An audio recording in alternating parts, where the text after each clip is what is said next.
We're going to kick off the afternoon with a panel on making your omnichannel marketing essential to HCPs. So as a couple of panelists have already said, the most precious resource that an HCP has is time. So it's no surprise that engaging with marketing doesn't rank at the top of their to-do lists. Sorry, I don't think I'm the first person to tell you that. That's why marketers need to rethink their omnichannel efforts so that they meet HCPs where they are, rather than where they used to be, or rather than where you'd want them to be.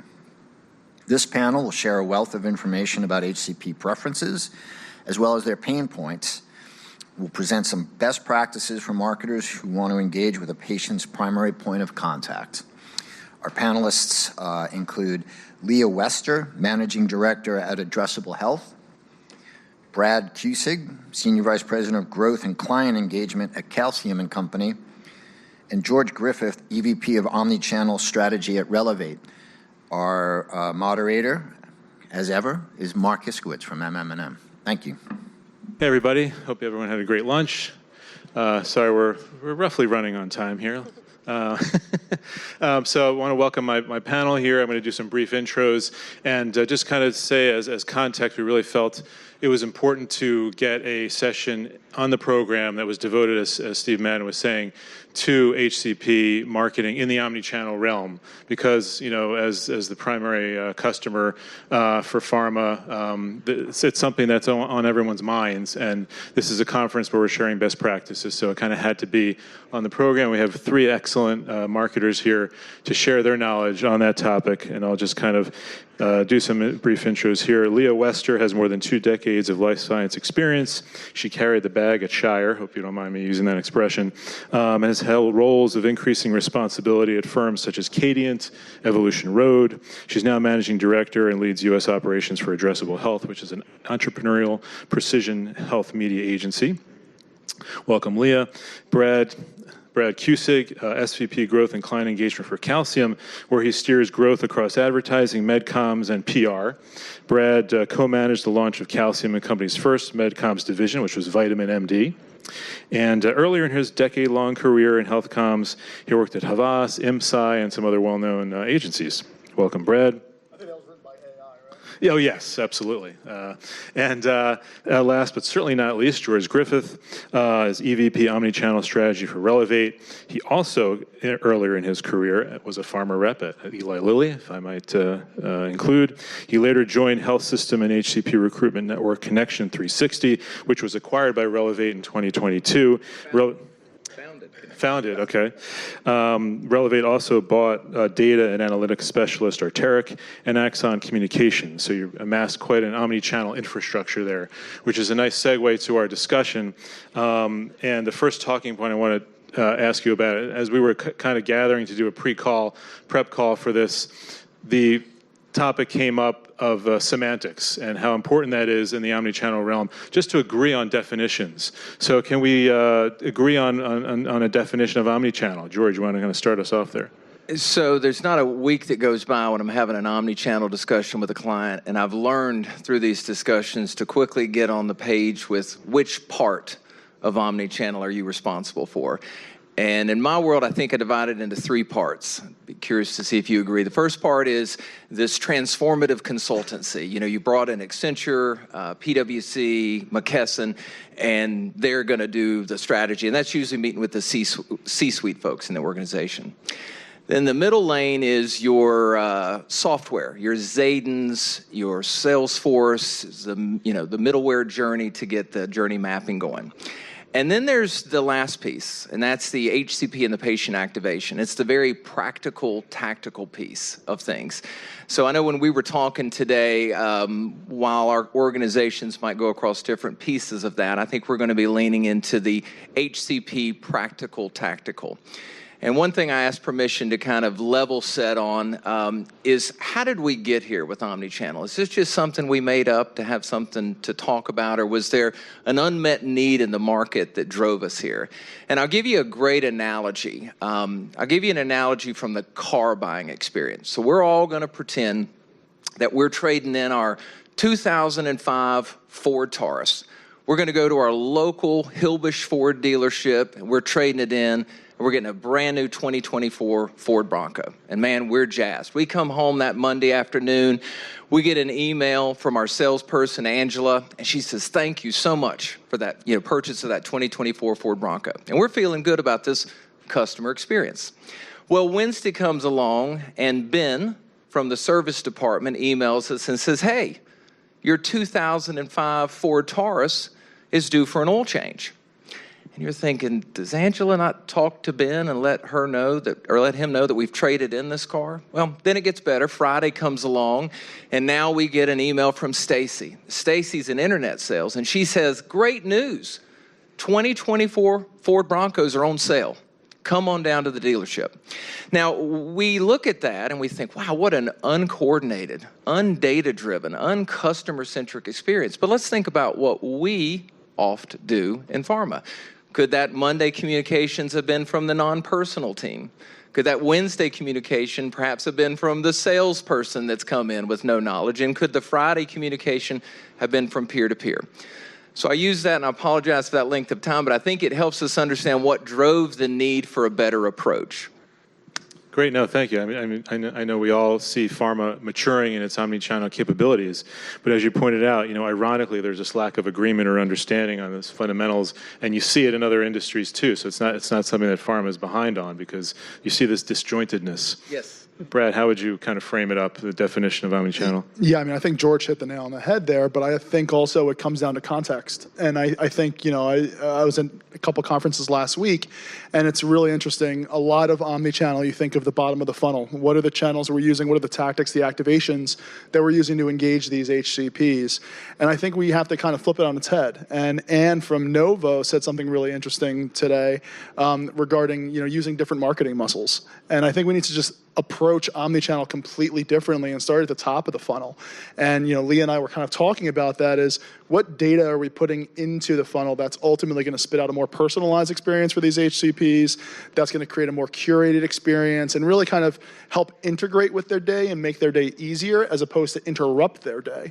I'm sure everyone here has Google and Gmail and your work email. I have no idea how many promotional emails I get a day because I have a special tab for them. And unless Formula One or Todd Snyder pops up, I'm not opening it. So I think that's kind of that idea that we need to stop focusing on what are the new, shiny, bright things that we can add and be more purposeful about who we're connecting with and how we're connecting with them. So top of the funnel versus bottom of the funnel, use it to, in your upfront information to a lot of folks who are just considering getting on brand, but not that necessarily there yet. Lea, how about you? How do you formulate, how do you think about omnichannel in terms of from a philosophical point of view? Sure. So I think that omnichannel at the simplest form is really just understanding that, especially in the U.S., healthcare practitioners have a lot of different channels that they're able to use and continue to adapt and evolve with, and that you have to be aware of all of those and understand when they're going to be using them, how they're going to be using them for their various changing informational needs. And the better that you can map that out with data and understanding where they go when they're first becoming aware of a product, where are they going when they're making an actual treatment decision, and then being able to say, okay, now that I have all that, how do I best adapt my message to those appropriate channels, those formats, the kind of even the tone that's expected to meet their expectations when they're there, and be able to still deliver your message in a meaningful way. If I may paraphrase, it's kind of a channel agnostic approach to thinking about it rather than limiting oneself to one channel, and that would help facilitate thinking in an omnichannel way. Yep. And then, George, it's synchronicity amongst different channels, everybody coordinated, pulling toward the same goal. And Brad, thinking omnichannel first, up front, top of the funnel, instead of at the very end, And pharma's probably used to more of a multi-channel rather than omni-channel, mindset. So that's very important. So let's segue now, since we've got our definition straight, at least a three-way definition, over to where pharma is in this evolution towards sort of adopting now. Because when you think about who's the ultimate customer, when you interface with a pharma company, sometimes it could be we know there's people who have omnichannel in their title, but that might not always be the person who, say, controls the purse strings for budgets. George, you want to chime in on that? Yeah, have you run into the person at an organization or talked to a pharma marketer and you said, well, who does omnichannel? Well, Ken is in charge of that. And I think, well, as a marketer, that's everyone's job. So I think omnichannel is less of a job title, as more of a philosophy that I think everybody needs to embrace. It's moving from the spray and pray we saw at the Hillbush Ford dealership analogy to moving towards more of a precision and personalized way that we seek to engage. I think people get intimidated by it because there's these factions in this organization. Again, there's these people that are in the ivory tower, if you would, that have met with Accenture and McKesson, and they're formulating a plan. But then the brand managers and the people I meet with that are activating patients and HCPs are sometimes like, well, we don't know what's going on up there, but how can we do something today omnichannel? So I think it's really just taking what you've got. Omnichannel doesn't cost more. In fact, it should be less. You should be removing less from the table. The first question I always like to ask is, well, which channels are we going to stop using? Do we need to email everyone? Is banner the right way to go? So using the data you referenced earlier to figure out how to do it better. So, yeah. So it's that person who has the title might just kind of be connecting the dots in their organization as a starting point. They oftentimes, I find out when we first got in omnichannel, like, okay, what would I pray to sit beside somebody in the airplane? I'll be the omnichannel person.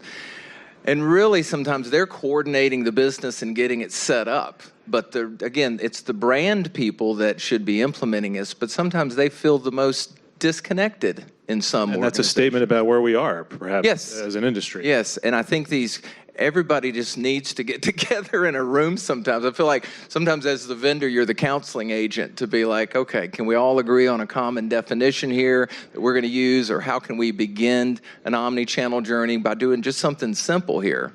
Sure. And, I'm old enough to remember, when pharma companies had the digital marketing, person or departments, but now everybody does it. So it's no longer, you no longer need a title. That's per right. se. So Brad, this resonates with you. Yeah, 100%. I think to your point, you're as old as me, but I have an old soul. To George's point about simplification, I think that's really about what it is. And, we as pharma, I have to say, I do think that we're obviously behind the times in terms of how we engage customers, not just HCPs, but patients, everyone. It's not about adding more things. It's about simplifying and finding them where they go. And, we made a joke during our prep call about, Instagram. And, you can literally buy a pair of Banana Republic pants right on Instagram without ever leaving the site. How do we pull that concept through for HCPs to make their life easier? And I think that's really what it's about. It's about simplifying the end outcome for them. I forget who from Novo said, we have to rethink how we measure these things. And it's not about activity. It's not about the number of ways we're targeting HCPs. It's about how pure these engagements are. What are the outcomes of them? It's not just the activity. Yeah. Lea, what do you think about this, where pharma is in their evolution? I think it's coming along, and I see that, I don't know, I've been in the industry for over 20 years now, and we're finally at a place where the omni-channel marketing capability is at a place where you can actually go beyond just the whiteboard design of it or putting it on a PowerPoint slide and having it live there forever. We've now been able to have enough customer insights and being able to aggregate them together to make better insights, better targeting, better segmentation, and understanding the different unique needs of them and being able to actually activate against that across different channels. And we're at a place now where we've actually launched and kind of run thousands of these omni-channel campaigns, and being able to continue to collect that data allows us not only to be able to say, hey, we're doing omni, but we're doing it and we're able to have insights about how to optimize and improve the performance for the brand, making better investment decisions, and also improving the customer experience. That's the end of the day, is you want to also make sure that they're getting the information they need when they need it most. Terrific. And, since we have marketers with such experience on stage here, if anybody has any questions for them, we're perfectly happy to take questions. You can use Slido to send those over the transom, and we'll keep track of that. I want to kind of take the discussion in the direction of how we pull through omnichannel into marketing. Some people might think it's just non-personal promotion. They see where budgets are going. Certainly we see in our own survey research a lot of pharma marketing budget going, taking from the sales force, coming over into Salesforce support, whether it's predictive analytics or on the NPP side, email, geo-targeting, white fence, those types of things, white fence targeting. But how do you pull that through, Lea, into marketing? Yeah, I think when you have an omni-first approach, the importance of customer insights for your targeting and building out actionable segmentation is even more important, because the premise is you're going to be in lots of channels, and lots of channels can be expensive. So you want to be thoughtful about how you're spending your time, your resources, your budget to those specific targets and segments differently. So for example, we're working with one client right now that's in a rare disease category. And what we're learning, we're kind of really trying to understand the customer audience. And what we're finding is that a lot of them, there's a niche in academic settings, and the rest are in community settings. And as we dig deeper into the data, what we're finding out is that in those academic settings, there's a lot of restrictions in terms of field force access. There's even restrictions on work email.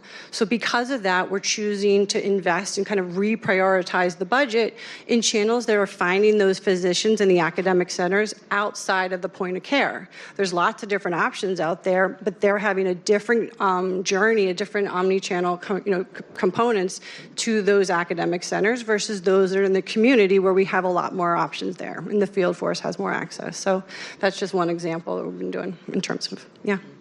And there's, you have no C docs and C docs, so segmenting and then using omnichannel to blanket them, so to speak, it can be very helpful. How about we pause and take an audience question, if everyone's okay with it. Let's see, these are kind of some tactical questions. What are some of the promising AI tools that you're looking at in omnichannel? Brad, you want to field that one? We made it 18 minutes. Oh, me? Yeah. Yeah. I mean, I still think the best thing I heard about AI, and I was hoping it wasn't going to be said here, but AI is going to do your work, right? You have to design the work, and that is where the biggest difference with AI is. You're going to go from doing the work to designing the work, and then AI does it.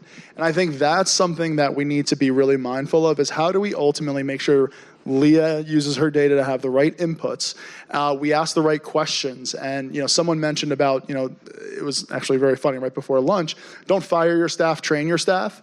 How do we train them to ask the right questions for AI to make sure we get the right outputs? And I think that's where shifting that focus from trying to find the answer through omnichannel to asking the right questions for AI to help solve the omnichannel needs, that to me is where the biggest opportunity is. Lea, please. Yeah, I was going to say, at Addressable Health, we're looking at kind of exploration and doing AI-driven analysis of the different data that we have that has captured the performance of the different omnichannel campaigns that we have in market. And the idea is to look at and use the different tagging taxonomy that we've had across, whether it be the target audience type, the channel type, the message type, the frequency, the cadence of the different campaigns, and then looking at different correlates to be able to say, hey, if we look back historically over the last 5 years of omnichannel campaigns that we've done, is there enough data and insight to say how the physician behaved in the past? Can we say that will happen again in terms of engagement, actual changes in prescribing habits? And I will say we're getting there. It's interesting. I think that's the holy grail of next best engagement, right? Can you look past and be able to say, hey, we can predict the future? But what I would suggest is that you need a lot of information, a lot of data points to be able to make that really feasible and accurate, and to be able to anticipate those needs without making mistakes. So I think that it could happen, it could be there, but you want to make sure that there's some places where there's more data, you get a little bit more of a stronger correlation, but so far I think it's still in the works. Sure. Industry has yet to integrate AI into omnichannel. So This is more of a philosophical question. George, I'm going to address this one to you. Is omnichannel more about brand building or performance marketing? Is there a shift back to brand building? You know, I think it comes all back to the customer experience. I don't mean to dodge, but that's what should be at the heart and the center of everything you're asking for. And again, I link back to that car buying experience that I started with for this very reason. If we think about how we're going to touch our customers, that's the thing we need to think about. And I'll add to this. A lot of people will think omnichannel, actually, show of hands, how many people think omnichannel is just the non-personal marketing, just exclusively non-personal? Smart room. Oh, bless your hearts. This is great. Okay. I hear that weekly. Well, we're doing omnichannel with our non-personal group, and you're just like, where do we start here? So where you're wanting to think about is across all the channels, and I know you all know this, I'm preaching to the choir, but again, it needs to be your market access, your sales force, your non-personal, your peer-to-peer, your patient. Everyone needs to figure it out. And a real practical way, again, to improve the customer experience is just get in a room and lay the stuff out. It's like, what do I have? What are we doing? Like, let's put everything on a sticky note. Let's put everything on the kitchen table. Who all are we touching? How are we touching them? What's the frequency by which we're touching them? And then how do we improve that? I mean, that's something, like, sometimes I sit in these audiences and I get overwhelmed. I'm like, what do I go home and do today? That's a thing we could all do. Like, what all are we doing as a brand? And to whom are we doing it to, and to what frequency? And I think if you start there, and again, to your question, Mark, that's what should be at the heart of this. How do we not end up like Hillbush Ford going, man, is anybody talking to anybody at this business? Because I think people will leave. We always think, well, we're pharmaceuticals and we're not a car brand, and they'll go to another Ford dealership. But there's plenty of Me Too's out there that they can travel down the road to and utilize. Where is Hillbush Ford, by the way? We should know that. I think it's a fictitious one in my head, but it sounds good. All right. It does sound right. Yeah. Who doesn't have a Ford dealer down the road from there? Okay, so here's another one. In terms of the role of industry, regarding an FDA nudge into the 21st century, insofar as the ability to communicate with patients more effectively than the fair balance that currently is, as this person says, is useless. But do we see, something in the future, a way that, the industry can communicate side effects versus benefits in a way that's more of use to the general public than the fair balance, which frankly people chuckle at when they see that at the end of a commercial. But does omnichannel kind of provide a way to inform the public of that balance in a more effective way than we have historically seen? I think with omnichannel, there's a lot of shorter formats that can be challenging to kind of be able to have a meaningful message, as well as the fair balance that's included with it. And I'm not saying it's easy, but what I have seen some manufacturers do is kind of rethink their FDA submission strategies. It typically starts with a longer format, core visual aid, or a website, and then when it comes down to being able to chunk up that information into bite-sized pieces, along with appropriate balance, it becomes really challenging. So what I've seen some do is to kind of come up with another, more of a matrix, where they're submitting already from the get-go shorter formats with chunked up balance, and then getting feedback from the FDA on that to be able to better adapt the messaging later on into those channels. So that's just something I've seen. Yeah, Lea, I'll just piggyback on that. I completely agree. I think it's going to happen. I started in medcoms. If you asked me 10 years ago, will we have ads for Merck on Snapchat and TikTok? I'd be like, absolutely not. That will never happen. And lo and behold, here we are. A colleague of mine uses a funny phrase. He's in tech, and he said, back in the early 1900s, if you ask someone, I want to get somewhere faster, they're like, well, build a faster horse. And I think what we're going to see is something that I won't necessarily develop it, but maybe someone in this room will, a completely new way to engage with the HCP, make their lives easier. Maybe it's something within EHR, but it absolutely will happen. I like the Ford reference there as well. Yeah. Faster horse. Trying to keep it consistent messaging for omnichannel, guys. Thank you. So thank you everybody for your questions. I want to kind of use the last few minutes perhaps to have you all kind of address the pain points where the efforts to execute omnichannel in pharma kind of sometimes fall short, and the best practices as well for kind of addressing those pain points. Would you like to kind of each one give sort of a pain point and a best practice? And Brad, how about we start with you on that? Yeah, sure. I think the pain point is the obvious, just the white noise. It's, kind of where do you start to pull yourself out of the quicksand that is all these different engagements, all these different new platforms that you want to use for your HCPs. How do you kind of sift through that and find something that's really meaningful? I really believe we're at an inflection point with AI, with all this new information and analytics to be able to do that. But we just have to figure it out. And I think the solution to that is really your company's culture, the culture of the industry. What do we want to focus on? Where do we want to put our efforts? How do we want to train individuals? And how do we want to learn from those around us and really take it to that next level? Great. George?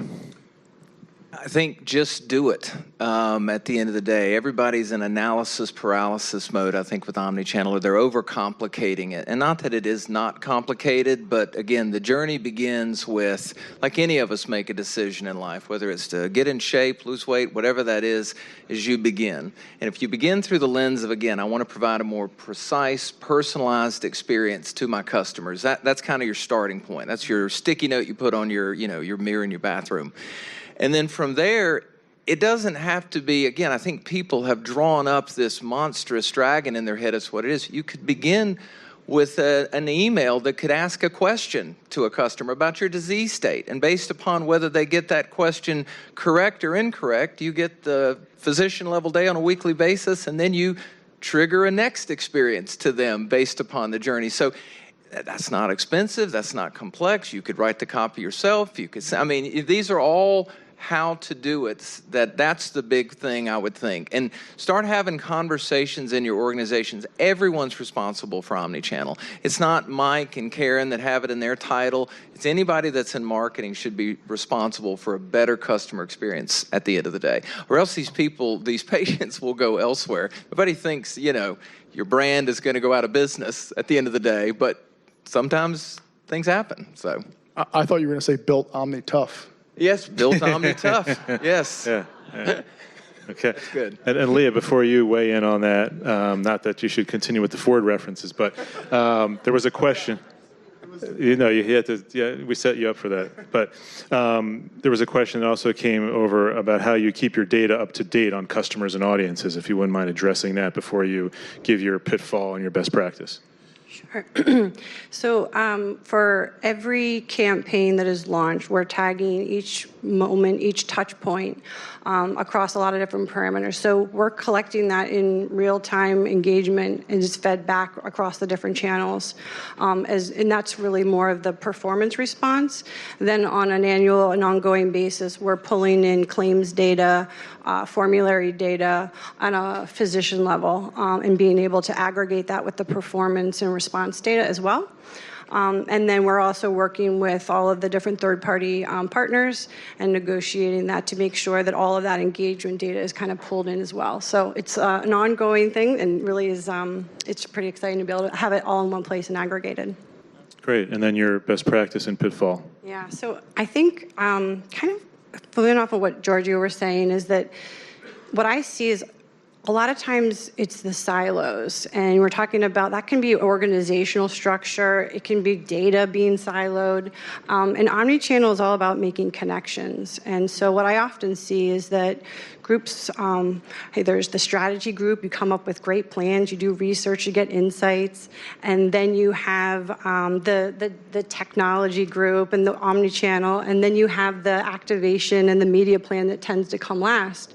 And a lot of times what I see is the strategies that are so smart aren't actually able to be implemented and activated again from the down the road in terms of the media and omnichannel because they weren't thought about from the beginning. So what I would say is that a best practice would be is to move it up earlier in the process. As you're building your customer insights and strategies, have a sense of how you're going to be able to reach them and activate against them in omnichannel. And maybe there's an opportunity to conduct better research and get insights about how to be more successful, how to change up those messages as you get down the road into activation. Thank you. And, if I may sum up everything that my panelists have been saying, not to get too existential on everybody, but it's a philosophy, not a job, right? And that's echoing your comments from our prep calls. And, if there was one enduring lesson from the morning, also, I think, in terms of marketing these unconventional therapeutics, like the anti-obesity medications, it's not all about the brand. I think that was kind of the message of this morning. There's more of a shift, perhaps away from brand building a little bit, disease awareness, and that seems to play into omnichannel's hand a bit because it's this more of a synchronicity amongst channels and paving the way, for those brand messages where appropriate. So I want to thank my panelists for an excellent job elucidating this topic. Thank you, everybody, for listening. Thank you.